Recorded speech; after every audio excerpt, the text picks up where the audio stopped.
بسم الله الرحمن الرحيم. الحمد لله رب العالمين، والصلاة والسلام على نبينا محمد وعلى آله وأصحابه أجمعين.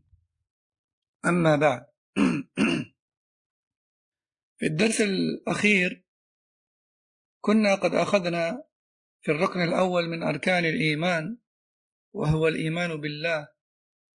كنا قد أخذنا أن باب العقيدة والأمور الغيبية ولا سيما الأسماء والصفات لا طريق للوصول إليها ومعرفتها إلا بالوحي، فما جاءنا في الكتاب والسنة بفهم السلف الصالح أخذنا به واعتقدناه،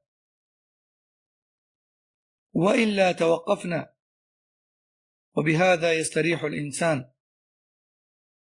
ما أثبتته النصوص أثبتناه، وما نفته النصوص نفيناه، وما لم يذكر في النصوص توقفنا فيه، وبهذا يستريح الإنسان ولا يتعرض للقول على الله بغير علم.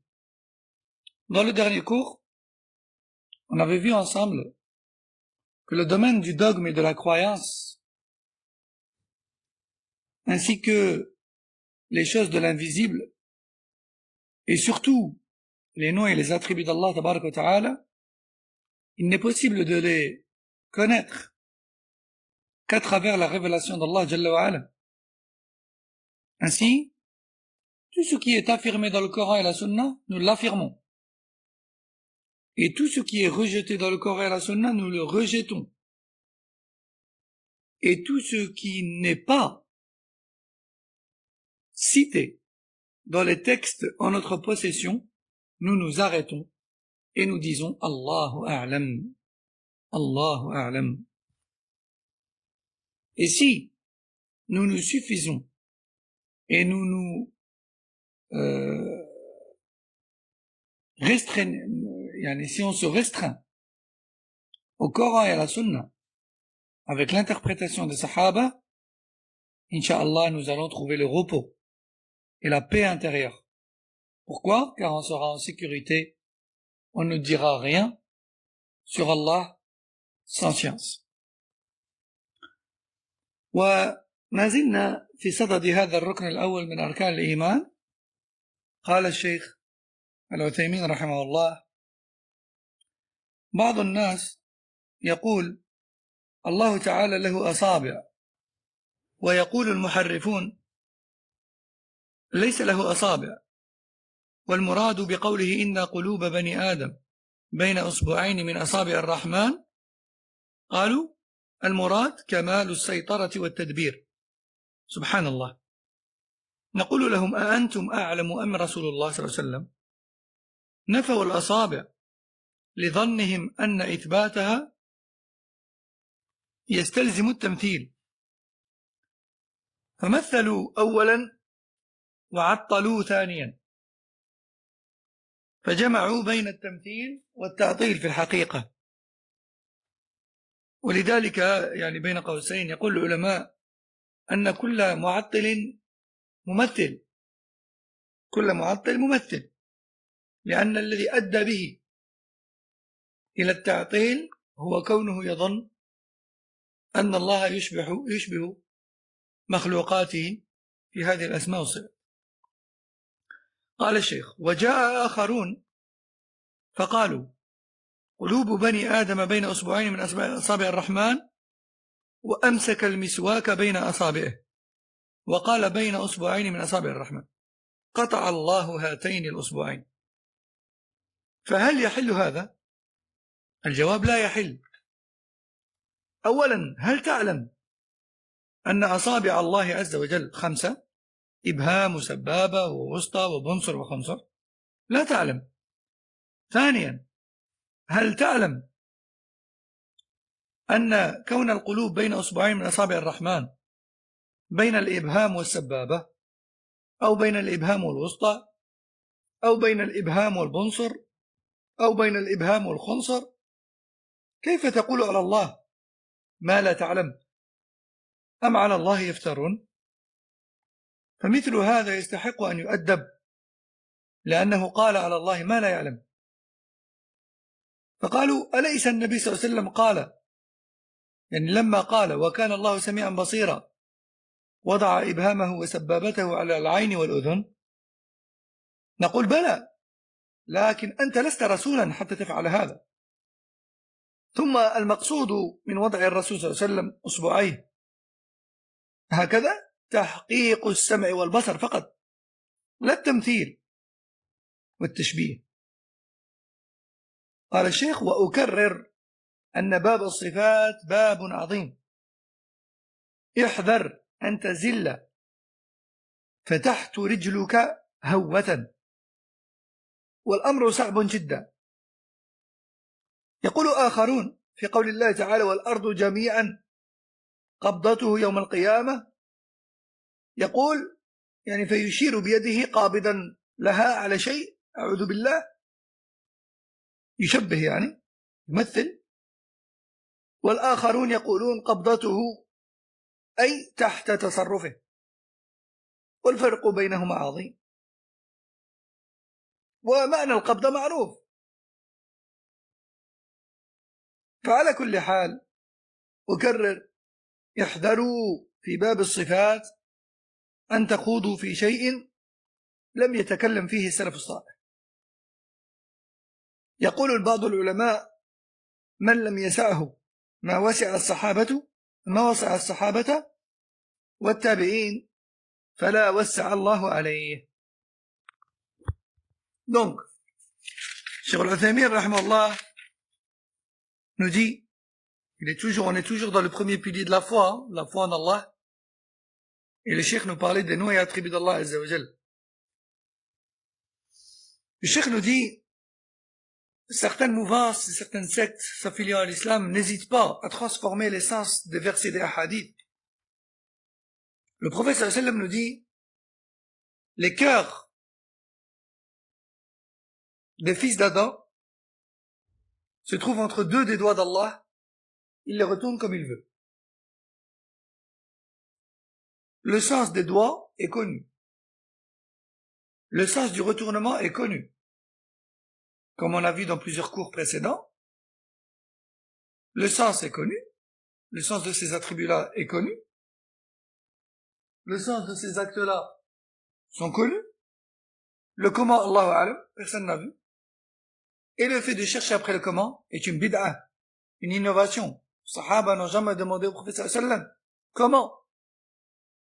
Donc, le prophète sallallahu alayhi wa sallam dit, les cœurs des fils d'Adam se trouvent entre deux des doigts d'Allah, il les retourne comme il veut. Ils viennent et ils disent, non, en fait, ce qui est voulu ici, c'est pas vraiment des doigts, mais plutôt la dominance d'Allah sur les cœurs et yani, la gérance d'Allah vis-à-vis des cœurs. Subhanallah. Est-ce que ces gens-là, ces sectes-là, connaissent Allah mieux que le messager d'Allah sallallahu alayhi wa sallam? Hein? Ces gens-là ont rejeté l'attribut des doigts car ils ont déduit que l'affirmation de cet attribut revenait à faire ressembler Allah aux créatures. Donc, en réalité, avant de rejeter l'attribut, ils ont commencé par commettre l'anthropomorphisme. En réalité, avant de rejeter cet attribut, ils ont commis la gravité et le crime et le péché de faire ressembler Allah aux créatures. Et c'est pour ça que les ulama disent, entre parenthèses, que toute personne qui rejette les attributs d'Allah, en réalité, avant d'être une personne qui rejette les attributs, elle est une personne anthropomorphiste. C'est-à-dire qu'elle est une personne qui fait ressembler Allah aux créatures. Et vu qu'elle ne peut pas s'en empêcher, elle s'est mise à rejeter les attributs rapportés dans le Coran et le Sunna. Naam. Donc, ce genre de personne a joint entre les deux crimes, a joint entre les deux gravités. Quelles sont-elles? At-tamthil wa at-ta'til. le fait de prétendre la similitude entre Allah et ses créatures, et enfin, le rejet en bloc des noms et attributs d'Allah. Certaines personnes, ils vont à l'autre extrême. Ils disent, en pleine conférence par exemple, les cœurs des fils d'Adam se trouvent entre deux des doigts d'Allah. Et ils tiennent un siwak entre les deux doigts et ils le retournent. Pour donner l'exemple. Et ça c'est très grave. Cheikh Al-Uthaymin dit qu'Allah leur coupe ces deux doigts-là. Et ça c'est haram. Premièrement, car bien que l'on sache qu'Allah a des doigts, on ne sait pas si ils sont au nombre de 5. Et on ne sait pas s'ils sont comment est leur description. Deuxièmement, lorsque le prophète sallam nous dit que les cœurs se trouvent entre deux des doigts d'Allah, entre lesquels de ces doigts-là? Non seulement on ne sait pas comment ils sont, mais en plus de ça, entre lesquels de ces doigts-là? On ne sait pas non plus. Ces gens-là, en réalité, mentent sur Allah. Et ces gens-là méritent d'être corrigés, car ils parlent sur Allah sans science. Alors ils disent, oui, mais le prophète sallam, lorsqu'il a récité la parole d'Allah qui a pour sens, et Allah est audient et clairvoyant, il a placé son pouce sur son œil et son index sur son oreille. Alors cela prouverait, selon eux, que c'est permis de donner des exemples comme ça, avec les mains, avec les gestes. Et Cheikh Al-Uthaymin dit, oui, le prophète sallam a fait cela, mais lui c'est un messager. Il peut se permettre de faire cela. Il a une révélation, il a une science, il peut se permettre de faire cela. Mais toi, qui es-tu? Et deuxièmement, le prophète sallam n'a pas fait cela pour faire ressembler son ouïe et sa vue à celle d'Allah, mais plutôt juste pour affirmer que c'est bien la vue avec le sens que l'on connaît et l'ouïe avec le sens que l'on connaît. Et non pas pour prétendre une similitude entre la réalité de notre ouïe et notre vue et celle d'Allah tabaraka wa ta'ala. Et ça, il faut bien le saisir. En fait, Cheikh Al-Uthaymin rahmallah dit, je répète, le domaine des noms et attributs d'Allah est très dangereux. Prenez garde de ne prononcer dans ce domaine que ce qui a été prononcé par les salafs, car on peut très vite glisser et s'égarer. Et ce domaine est très dangereux. Cheikh nous donne un autre exemple. Allah Azza wa Jal dit dans Surat Az-Zumar, verset 67, qui a pour sens, Allah fera de la terre entière une poignée, le jour de la résurrection. Allah fera de la terre entière une poignée, le jour de la résurrection. Taïb. On sait ce que c'est qu'une poignée. Allah Azza wa Jal nous parle avec ce que l'on comprend. Il nous a donné une raison, et il nous a parlé dans une langue que notre raison comprend. On comprend l'essence, et l'essence d'une chose et sa réalité sont deux choses différentes. On connaît le sens de la poignée, après comment elle est, Allahu A'lam. Encore une fois, comme nous ont appris les salaf, comme on l'a déjà vu auparavant dans la parole de l'imam Malik. Donc ici, Allah fera de la terre entière une poignée. Certaines personnes n'hésitent pas à refermer leurs mains devant les gens en disant voilà, il fera de la terre une poignée comme ceci. A'udhu billah. Très grave de faire cela. D'autres, donc ça c'est l'anthropomorphisme. D'autres vont à l'inverse. Et ils disent non, c'est pas, Allah il va pas réduire la terre en poignée. Ce qui veut dire par là, c'est juste que il va dominer la terre.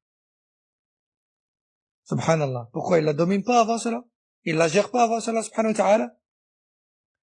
Al-Muhim, tout ça pour dire que lorsque l'on interprète les textes autrement que les sahaba et les tabi'in et leurs élèves, on s'égare systématiquement. C'est pour cela que la voix des pieux prédécesseurs est très très importante.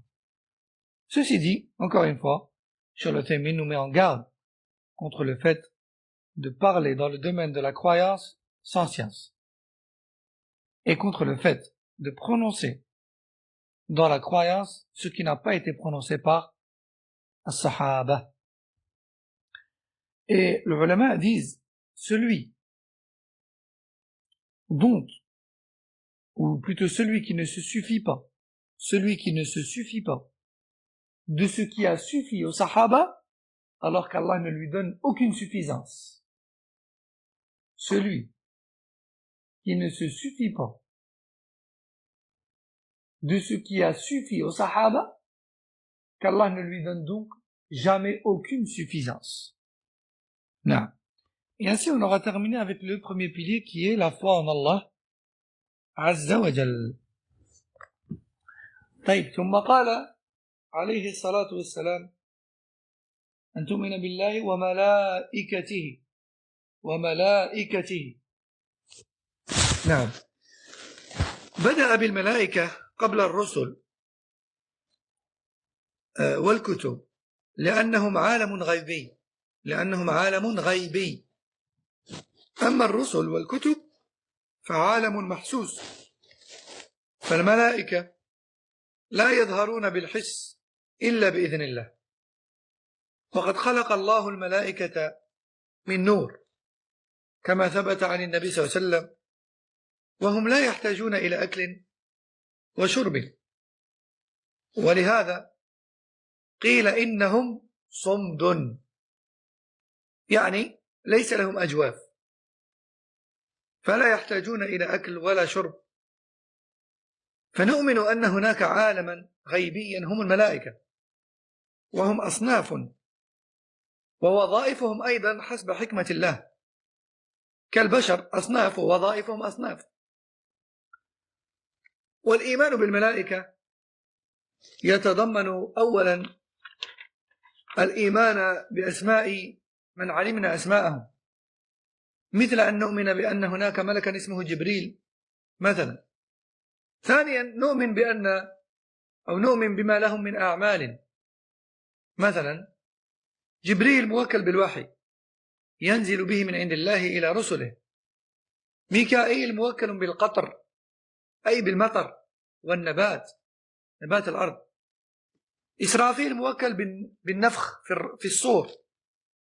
هؤلاء الثلاثة كان النبي صلى الله عليه وسلم يذكرهم عندما يستفسح صلاة الليل، فيقول اللهم رب جبرائيل وميكائيل وإسرافيل إلى آخر الدعاء. والحكمة من هذا أن كل واحد منهم موكل بحياة. جبريل موكل بالوحي وهو حياة القلوب، كما قال عز وجل وكذلك أوحينا إليك روحا من أمرنا، يعني وحيا ورحمة تحيا به القلوب. وميكائيل موكل بالقطر والنبات وهو حياة الأرض. وإسرافيل موكل بالنفخ في الصور وهو حياة الناس، الحياة الأبدية يوم القيامة. والمناسبة ظاهرة، لأنك إذا قمت من النوم فقد بعثت من موت، كما قال تعالى وهو الذي يتوفاكم بالليل ويعلم ما جرحتم بالنهار ثم يبعثكم فيه، يعني في النهار. وقال عز وجل الله يتوفى الأنفس حين موتها، يعني حينما يأتي أجلها. الله يتوفى الأنفس حين موتها والتي لم تمت في منامها، يعني وكذلك يتوفى بعض الناس في المنام، فيمسك التي قضى عليها الموت، يعني يمسكها في الموت وهي نائمة، يعني وهي ميتة، ويرسل الأخرى إلى أجل مسمى، يعني يسمح لها بالاستيقاظ.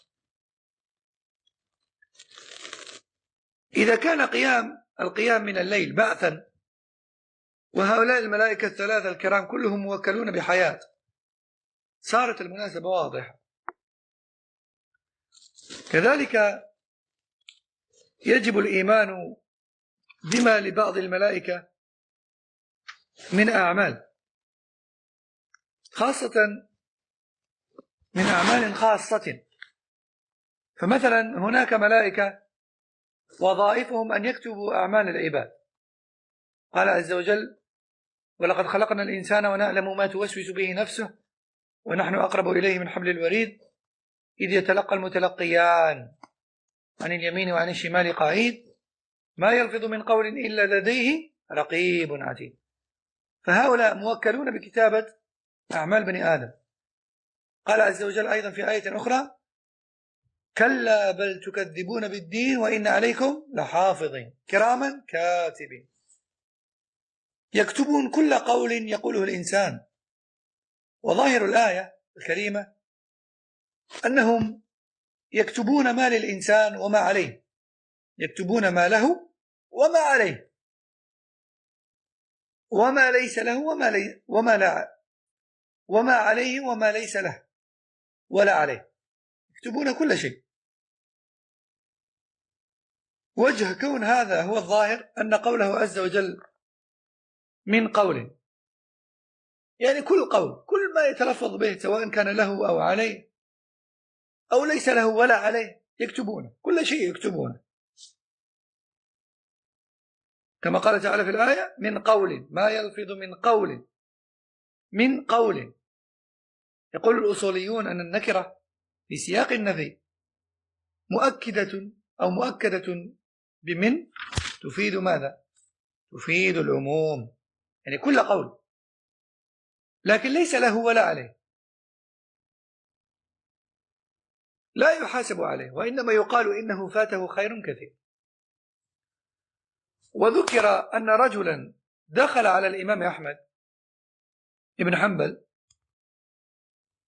فقيه المحدثين ومحدث الفقهاء وإمام أهل السنة، دخل عليه رجل وهو يئن من الوجع، يعني يقول يئن، يتوجع، يتألم، يئن من الوجع. فقال له: يا أبا عبد الله، تئن وقد قال طاووس إن الملك يكتب حتى أنين المريض. فأمسك الإمام أحمد رحمه الله عن الأنين، يعني توقف. وهذا من تعظيم آثار السلف عند السلف. طيب، ومن الملائكة من هم موكلون بالسياحة في الأرض، يلتمسون حلق الذكر والعلم، فإذا وجدوا جلسوا. ومنهم ملائكة موكلون بحفظ بني آدم، ومنهم ملائكة موكلون بقبض الأرواح بني آدم، ومنهم ملائكة موكلون بسؤال الميت في قبره، ومنهم ملائكة موكلون بتلقي المؤمنين يوم القيامة، كما قال تعالى: وتتلقاهم الملائكة. ومنهم موكلون بتحية أهل الجنة، كما قال تعالى في كتابه: والملائكة يدخلون عليهم من كل باب سلام عليكم بما صبرتم. ومنهم ملائكة يعبدون الله ليلا ونهارا، كما قال سبحانه: يسبحون بالليل والنهار لا يفترون، يعني لا يملون. قال النبي صلى الله عليه وسلم: أطت السماء وحق لها أن تأط. وأطت يعني صوتت، و يعني أط يئط يعني صوت يصوت من شدة الجوع أو التعب. فقال عليه الصلاة والسلام: أطت السماء وحق لها أن تأط. فيقول عليه الصلاة والسلام: ما من موضع 4 أصابع منها إلا وفيه ملك قائم لله أو راكع أو ساجد. Donc, ensuite, le prophète sallallahu alayhi wa sallam a dit, après la foi en Allah, la foi aux anges. Et les anges ont été cités. Donc les anges ont été cités avant les messagers et les livres, car les anges font partie du monde de l'invisible, tandis que les messagers et les livres font partie du monde du visible. Donc il a commencé alayhi salam par citer ce en quoi on a foi parmi ce que l'on ne voit pas. À savoir tout d'abord, bien sûr, Allah Azza wa Jal, puis ensuite, parmi ses créatures, les anges. Ça, c'est ce qu'on voit pas. Ça nous est invisible. Ensuite, il a enchaîné avec ce qui est visible, tels que les messagers, les livres. Non, les messagers, les livres. Donc, Cheikh Al-Uthaymin, rahmallah, nous dit, Allah Azza wa Jal a créé les anges à base de lumière. Et le prophète sallam nous a informé que les anges ne mangent pas et ne boivent pas et n'en ont pas besoin. Les anges ne ressentent pas le besoin de se nourrir ni de s'abreuver. D'ailleurs, ils sont somdes, c'est-à-dire qu'il est rapporté dans certains textes que les anges n'ont pas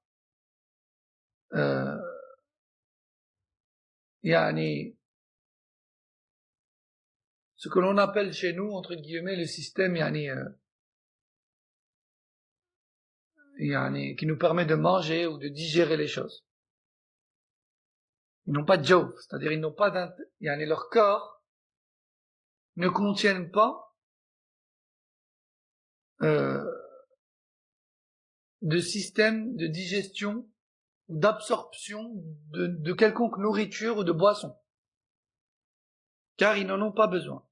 Allah les a créés de sorte à ce qu'ils ne se nourrissent pas et ne s'abreuvent pas, les anges.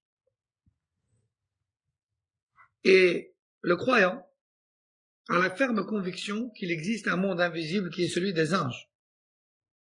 Tout comme nous croyons fermement qu'ils sont de plusieurs types et qu'ils ont des tâches toutes différentes les uns des autres, et des buts d'existence différents les uns des autres. Allah Azza wa Jalla les a créés pour une sagesse bien précise. Chacun d'entre eux a un but d'existence. Et Cheikh Al-Uthaymin, rahmallah, nous dit, croire aux anges engendre 4 choses. Premièrement, cela engendre que l'on croit particulièrement en ceux dont on connaît les noms. Et de façon générale, en le reste, même si on ne connaît pas leurs noms. Parmi ceux dont on connaît les noms, il y a Jibril, Mikaïl, Israfil, Munkir wa Nakir, Malik, etc. Deuxième point, croire aux anges engendre le fait de croire en les tâches qui leur sont attribuées et sur lesquelles on a été informé. Et en dehors de cela, on croit de façon générale que chaque ange a un but d'existence. Parmi ce sur quoi on a des textes et des informations, par exemple, Jibril, alayhi salam, c'est l'ange de la révélation. C'est l'ange qui a pour mission de transmettre les paroles d'Allah et sa révélation à ses messagers, alayhi salam. Mikaël, par exemple, lui, l'une de ses missions, c'est de déposer les gouttes de pluie là où Allah lui ordonne, et de faire pousser la végétation qu'Allah lui ordonne à l'endroit où Allah lui ordonne. Israfil, par exemple, son rôle, c'est de souffler dans la trompe à la fin des temps. Et ces 3 anges-là, d'ailleurs, qui font partie des plus importants, ce sont les anges que le prophète sallam citait dans son invocation d'introduction de la prière nocturne. Il disait « Ô toi le Seigneur de Jibril et de Mikaïl et de Israfil » jusqu'à la fin de l'invocation. Et pourquoi il citait particulièrement ces 3 anges-là et pas d'autres? Car ces 3 anges-là sont des anges qui ont pour mission de transmettre des sources de vie. Des sources de vie. Jibril, alayhi salam, transmet la source de la vie des cœurs, c'est-à-dire la révélation. Comme Allah Azza wa Jalla l'a dit dans Surat Ash-Shura, verset 52, qui a pour sens. Ainsi, nous t'avons révélé, ô Muhammad,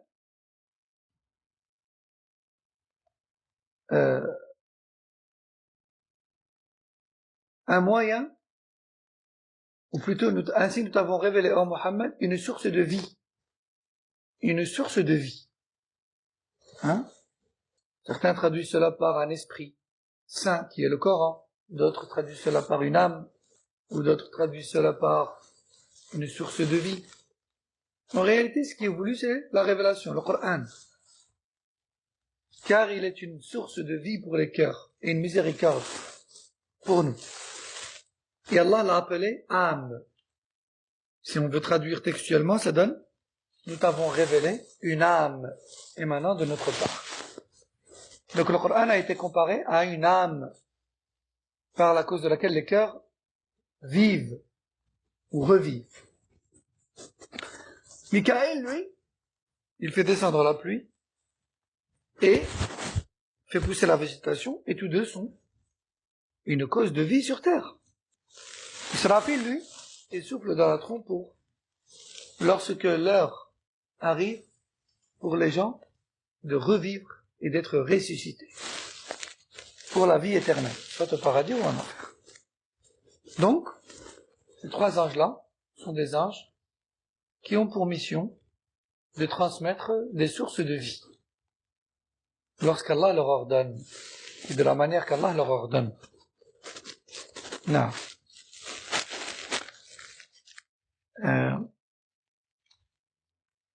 Parmi les anges, il y en a qui notent ou qui prennent note de nos faits et gestes, comme Allah le dit dans le Coran.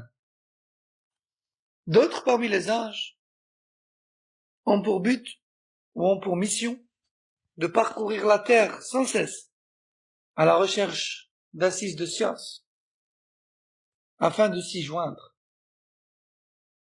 et d'écrire les noms des présents et d'invoquer en leur faveur et de déployer leurs ailes et de les déposer par humilité pour eux et par respect vis-à-vis d'eux. D'autres anges, eux, ont pour mission de préserver chacun d'entre nous des dangers et des menaces que l'on ne voit pas, qu'on voit ou qu'on ne voit pas. D'autres anges, eux, ont pour mission de recueillir nos âmes lorsque notre heure arrive, et qui accompagne l'ange de la mort. D'autres anges ont pour mission de nous questionner dans la tombe. D'autres ont pour mission de nous accueillir Yawm al-Qiyamah lorsque l'on sortira de nos tombes. D'autres anges ont pour mission de nous saluer sans cesse dans le paradis. D'autres ont pour mission simplement d'adorer Allah nuit et jour. Comme Allah Azza wa Jalla a dit dans le Coran, ils glorifient Allah nuit et jour sans ne jamais ressentir quelconque lassitude. Et le prophète sallallahu alayhi wa sallam a dit, comme dans le hadith rapporté par Tirmidhi ibn Majah, et jugé satisfaisant par Cheikh al-Albani, le prophète sallallahu alayhi wa sallam nous dit, le ciel a poussé un cri qui sous-entend la charge qu'il supporte. Et cela est tout à fait compréhensible, car il n'y a pas un empan dans tous ces cieux sans qu'il ne contienne un ange en pleine adoration, debout ou en inclinaison ou en prosternation pour Allah. Allahu Akbar. Imaginez comment le ciel est chargé. Imaginez combien d'anges adorent Allah à chaque instant. Et ça, c'est juste dans les cieux. Que dire du reste? Mais Allahu bihi alim. Que Ça, c'est ce sur quoi on est informé. Et ce sur quoi on n'a aucune connaissance, Allahu A'lam. Donc ça, c'est par rapport aux anges. Enfin, en clôture par rapport au livre. قال وكتبه والكتب جمع كتاب بمعنى مكتوب، والمراد بها الكتب التي أنزلها الله على رسله، لأنه ما من رسول إلا أنزل الله عليه كتابا، كما قال عز وجل: كان الناس أمة واحد فبعث الله النبيين مبشرين ومنذرين وأنزل معهم الكتاب. وقال عز وجل عن نوح وإبراهيم: وجعلنا في ذريتهما الكتاب وجعلنا في ذريتهما النبوة والكتاب. واعلم أن جميع الكتب السابقة منسوخة بما له هيمنة عليها وهو القرآن، كما قال عز وجل: وأنزلنا إليك الكتاب بالحق مصدقا لما بين يديه من الكتاب ومهيمنا عليه. كل الكتب منسوخة بالقرآن فلا يعمل بها شرعا. واختلف العلماء رحمه الله فيما ثبت في شرائع من قبلنا، هل نعمل به إلا أن يرد شرعنا بخلافه أو لا نعمل به؟ من العلماء من قال إن شرع من قبلنا شرع لنا أيضا ما لم يرد شرعنا بخلافه، وذلك أن ما سبق من الشرائع إما أن توافقه شريعتنا، وإما أن تخالفه شريعتنا، وإما أن لا ترد شريعتنا بخلافه ولا بموافقته، فيكون مسكوتا عنه. فما وافقته شريعتنا فهو حق ونتبعه، وهذا بالإجماع، واتباعنا إياه لا لأجل وروده في الكتاب السابق ولكن لشريعتنا. وما خالف شريعتنا فلا نعمل به بالاتفاق لأنه منسوخ. ومثاله: لا يحرم على الناس اليوم أكل الإبل في وقتنا الحاضر، مع أنها على بني إسرائيل اليهود خاصة كانت محرمة، وما لم يرد شرعنا بخلافه ولا بموافقته فهذا محل خلاف. من العلماء من قال إنه شرع لنا أيضا، يعني نبقى على الأصل، ومنهم من قال ليس بشرع لنا لأنه لم يأتي في شريعتنا. ولكل دليل، وتفصيل ذلك في أصول الفقه. والإيمان بالكتب يتضمن 4 أمور. أولا، أن نؤمن بأن الله أنزل على الرسل كتبا وأنها من عند الله، ولكن لا نؤمن بأن الكتب الموجودة الآن في أيدي هذه الأمم هي الكتب التي من عند الله، لأنها محرفة ومبدلة، لكن أصل الكتاب المنزل على الرسول نؤمن به، نؤمن بأنه حق من عند الله. ثانيا، نؤمن بصحة ما فيها من أخبار القرآن وأخبار ما لم يبدل أو يحرف من الكتب السابقة.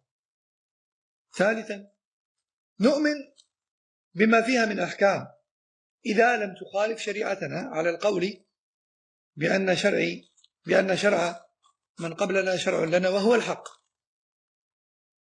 رابعا، نؤمن بما علمنا من أسمائها مثل القرآن والتوراة والإنجيل والزبور وصحف إبراهيم وصحف موسى. فلو قال رجل: أنا لا أؤمن بأن هناك كتاب يسمى التوراة، فإنه كافر، لأن الإيمان بالله يتضمن الإيمان بالكتب. Enfin, donc pour aujourd'hui, le prophète sallallahu alayhi wa sallam a dit La foi, c'est également de croire au livre d'Allah. Au livre d'Allah. C'est-à-dire les livres qu'Allah a révélés à ses messagers, alayhi salam. Car il n'y a pas un seul messager sans qu'Allah lui ait révélé un livre. Allah Azza wa Jalla dit dans le Coran, les gens étaient unis, telle une seule communauté. Puis lorsque Allah a envoyé les prophètes en tant qu'annonciateurs et avertisseurs, et qu'il a révélé, en leur révélant le livre, les gens se sont divisés. C'est-à-dire parmi eux, il y en a qui ont cru, et il y en a qui ont mécru. Donc je répète le verset cité par Cheikh ici.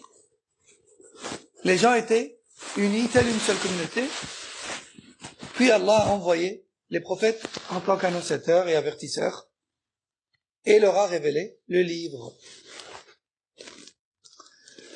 Allah Azza wa Jalla dit également concernant Nuh et Ibrahim, nous avons mis parmi leur descendance, ou nous avons fait de leur descendance des prophètes, à qui nous avons révélé le livre. Et remarquez qu'à chaque fois il parle du livre au singulier. Pourquoi? Car le but principal de la révélation, c'est quoi? C'est le tawhid, c'est l'aqida sahiha, c'est l'unicité, le monothéisme pur, c'est la croyance, qui est la même pour tous les prophètes et tous les livres. Seule la pratique et la manière de vouer le culte changent d'une législation à l'autre, ou sinon la croyance et le dogme d'un livre à l'autre, d'un messager à l'autre, est toujours la même. Cheikh Al-Uthaymin nous dit, sachez également que tous les livres, ou plutôt que toutes les législations et les pratiques révélées dans le livre précédent ont été abrogées et finalisées et clôturées par le Coran, qui est le dernier d'entre eux. Allah Azza wa Jalla dit dans Surat la table servie, verset 48 qui a pour sens, nous t'avons révélé, ô Muhammad, le livre contenant la vérité. Ce livre qui est venu confirmer les livres précédents et abroger les législations précédentes. Donc, il n'y a pas une seule législation contenue dans les livres précédents sans qu'elle n'ait été abrogée par le Coran. Reste une dernière question très intéressante, qui est celle de savoir est-ce que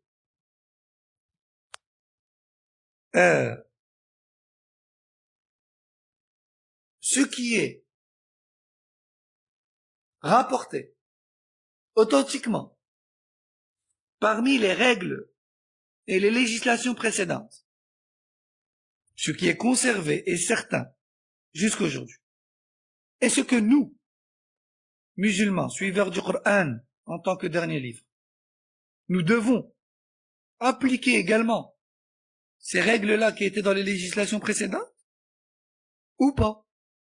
Les savants ont divergé. Avant de répondre à cette question, il est important de faire un point. Ces règles contenues dans les législations précédentes, elles sont classées dans 3 catégories. Ces règles-là, soit elles vont être en conformité avec les règles de la charia de l'islam. Et dans ce cas, on les applique et on les suit. Pourquoi? Car elles sont confirmées par la charia de l'islam. Numéro 2, soit ces règles-là, elles vont contredire la charia de l'islam qui est la dernière. Et dans ce cas, on ne les applique plus, on les délaisse, ces règles-là. Pourquoi? Car elles ont été abrogées et clairement abolies par la dernière charia, avec texte à l'appui. Numéro 3, il se peut également que ces règles-là et ces législations-là ne soit ni confirmé par l'islam, ni confirmé par la charia de Mohammed sallallahu alayhi wa sallam, ni infirmé. Ni confirmé, ni infirmé. Et là, il y a encore une nouvelle divergence. Quelle est-elle? Est-ce que ces règles-là, qui ne sont ni confirmées ni infirmées par le Coran, on doit les appliquer ou pas? Certains savants ont dit, oui, on les applique. Car ça reste d'application tant que ça n'a pas été abrogé et aboli. Et elles viennent d'Allah. On en est sûr. Tandis que d'autres savants disent non. À partir du moment où le Coran n'en parle pas, elles font partie du passé. On ne les met pas en application. Car elles n'ont pas été confirmées par la charia de l'islam. Charia de Mohammed sallallahu alayhi wa sallam. Et ceci est l'avis le plus juste, selon Cheikh Al-Uthaymin, rahimahullah ta'ala.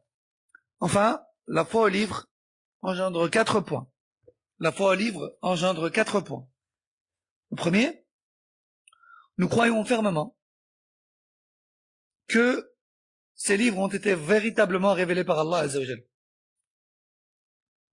Mais nous ne disons pas que le contenu actuel de tous ces livres-là, présents sur terre, émane d'Allah dans sa totalité. Car nous savons que ces livres-là ont subi, malheureusement, des falsifications et des modifications à travers le temps. Nous disons que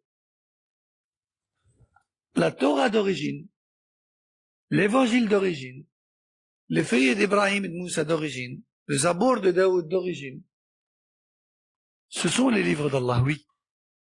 Ce sont les livres d'Allah, oui. Mais nous ne disons pas que la Torah et l'évangile présents aujourd'hui entre les mains des chrétiens et des juifs sont, dans leur globalité et totalité, la parole d'Allah Azza wa Jal. Ça non. À cause de ce que ces livres-là ont subi comme falsification à travers le temps. Numéro 2. Nous croyons en la véracité des récits contenus dans ces livres-là, que ce soit le Coran ou les livres auparavant, ou les livres précédents, tant que ceux-ci sont confirmés par le Coran ou par la Sunna, par les textes. Tant que ces récits-là n'ont pas été falsifiés ou ne font pas l'ombre d'un doute. Troisièmement, nous croyons, ou plutôt nous prenons en considération toutes les règles et les législations qui y sont contenues. Si nous optons pour l'avis qui dit que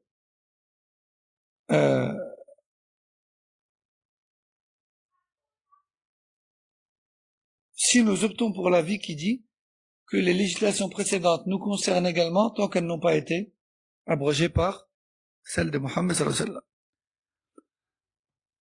Quatrièmement, nous croyons au nom des livres qui nous ont été révélés en particulier, comme le Coran, la Torah, l'Évangile, le Zabour, les feuillets de Moussa et d'Ibrahim. Et nous croyons également au reste des livres, de façon générale, même si nous n'en avons pas les noms. Et si une personne nous vient aujourd'hui en nous disant « Oui, mais moi je ne crois pas en ce livre qui s'appelle la Torah, je ne crois pas qu'il existe et qu'il a été révélé par Allah », dans ce cas, nous disons que cette personne, elle est mécréante, elle n'est pas musulmane.